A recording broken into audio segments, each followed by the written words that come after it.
ប្រធានាធិបតីរុស្ស៊ីលោក Vladimir Putin បានបញ្ជូនយន្តហោះថ្ងៃអវសានឬក៏ Doomsday Plan ទៅកាន់ទីក្រុងតេហ៍រ៉ង់ចំពេលសហរដ្ឋអាមេរិកនិងអ៊ីរ៉ង់ផ្ទុះភាពតានតឹងខ្លាំងនិងប្រឈមមុខដាក់គ្នាសារជាថ្មី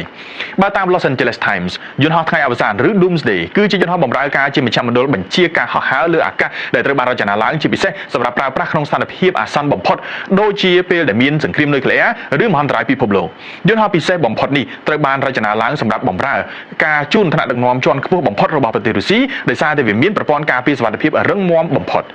យន្តហោះថ្ងៃអវសានឬក៏ Doomsday បំពាក់ដោយប្រព័ន្ធបញ្ជូនទិន្នន័យប្រព័ន្ធទំនាក់ទំនងយុទ្ធសាស្ត្រសម្ងាត់និងឧបករណ៍ទំនើបដើម្បីធានាទៅដល់ការចេញបញ្ជាការងាររបស់ថ្នាក់ដឹកនាំក៏ដូចជាប្រតិបត្តិការយោធានៅក្នុងស្ថានភាពមានវិបត្តិអាសន្នបើតាមប្រព័ន្ធរ៉ាដាតាមដានជើងហោះហើរ Airnev